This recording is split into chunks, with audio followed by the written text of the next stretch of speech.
مرنے کے بعد بھی اولاد سے رشتہ ٹوٹتا نہیں ماں باپ کا۔ جس طرح زندگی میں والدین کے حقوق ہیں اولاد کے ذمے، مرنے کے بعد بھی والدین کے حقوق اولاد کے ذمے واجب الادا ہوتے ہیں۔ مختلف احادیث میں ان کا ذکر موجود ہے۔ پہلا حق الصلاۃ علیہما، ان پر جنازہ پڑھنا ہے۔ تجہیز و تکفین تدفین اس کے زمرے میں آتی ہے۔ وہ اولاد خوش نصیب ہے جو اپنے ماں باپ کا یہ حق ادا کر پاتی ہے، ورنہ ایسے بد نصیب لوگ بھی ہیں جنہیں جنازہ آتا نہیں ہوتا اور ساری زندگی لوگوں کے جنازوں میں جا کے رسم ادا کر کے آ جاتے ہیں، اور جب اپنے ماں باپ انتقال کر گئے تو یہ دھوکہ پھر ان کے ساتھ بھی انہیں کرنا ہوتا ہے۔ تو وہ کیا سوچ رہے ہوں گے کہ یہ ماں باپ کے مرنے کے بعد ان کا پہلا حق تھا جو ہم نے ادا نہیں کیا۔ دوسرا حق استغفار لہما، ان کے لیے بخشش کی دعا کرنا، مغفرت کی دعائیں کرنا، اے اللہ ان کی مغفرت فرما۔ تو یہ بات ذہن میں رکھیے، جس طرح باپ کی ماں کی دعائیں اولاد کے حق میں قبول ہوتی ہیں، اس طرح اولاد کی دعائیں والدین کے حق میں قبول ہوتی ہیں۔ تو ان کے لیے استغفار کیا جائے۔ ایک شخص فوت ہوا اور اپنی بدعمالیوں کی وجہ سے قبر میں جکڑا گیا، تو بعد میں اچانک اس سے عذاب اٹھا لیا گیا کچھ عرصے کے بعد۔ تو بارگاہ عزدی میں عرض گزار ہوا، مالک میرے اعمال تو ایسے نہیں تھے کہ مجھے ان مشکلوں سے نکال کے کھڑکی کھول دی گئی جنت کی، تو کہا کہ تیرے مرنے کے بعد تیری بیوی کے ہاں جو بیٹا پیدا ہوا، تیرا بچہ پیدا ہوا، پھر اس نے اس کو پروان چڑھایا، اب وہ بولنے لگا اور اس کو وہ درس گاہ میں چھوڑ آئی، تو استاد نے اس کو پڑھایا، بیٹا پڑھو بسم اللہ الرحمن الرحیم، تو اس نے یہ پڑھا، مجھے شرم آئی کہ اس کا بیٹا مجھے رحمان الرحیم کہہ رہا ہے اور میں اس کو عذاب دوں۔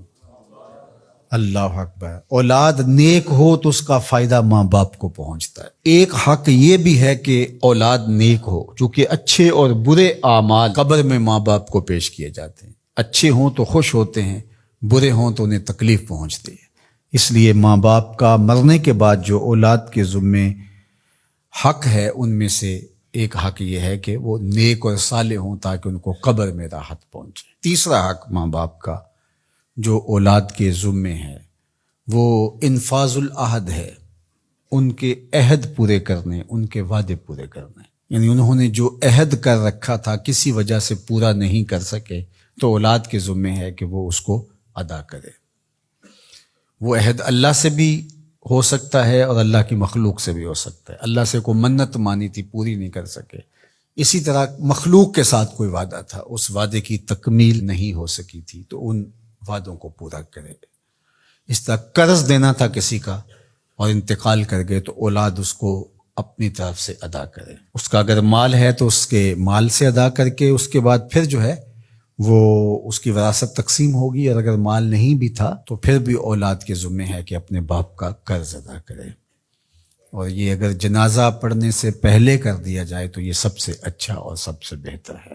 ایک تو یہ ہے کہ انہوں نے جو وعدے کر رکھے تھے، ان کے جو عہد تھے وہ پورے کرے، لیکن اس کے زمرے کے اندر وہ واجب کی سطح تک تو نہیں ہے، لیکن ان کے حقوق میں سے ہے کہ ان کے معمولات خیر کو جاری رکھے۔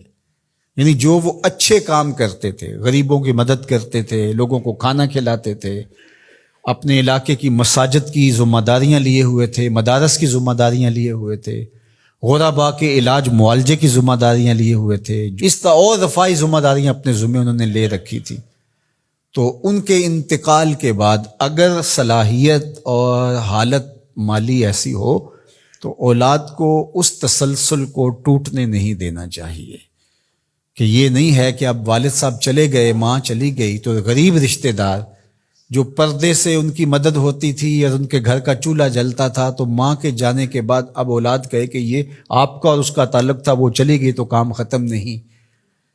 اس معمول کو جاری رکھیں، قبر میں ماں کی روح خوش ہوگی، روح بھی خوش ہوگی، اور اس کا اجر آپ کو بھی ملے گا، اور برابر اتنا ہی اجر آپ کے ماں باپ کو بھی قبر میں ملے گا، اس لیے کہ اس کار خیر کو شروع انہوں نے کر رکھا تھا۔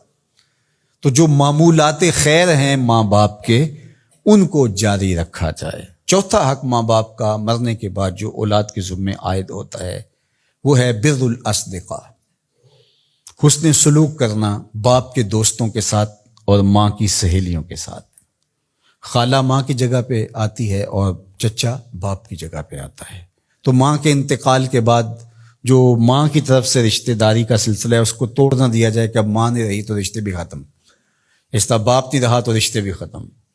تو ان کے ساتھ صلہ رحمی کی جائے. مرنے والے والدین کے حقوق کو کون ہے ایسا دین جو اس طرح بیان کرے گا؟ آج دنیا یورپ کی بات کرتے ہیں، وہ تو زندہ ماں باپ کو اولڈ پیپلز ہوم میں چھوڑ آتے ہیں. ایک ماں 10 بچوں کو پال لیتی ہے، 10 بیٹوں کو ایک باپ پالتا ہے، پھر 10 بیٹے مل کر ایک باپ کو نہیں پال سکتے. تو خوش نصیب ہیں وہ لوگ جو اپنے ماں باپ کی خدمت کو شعار زندگی کہتے ہیں.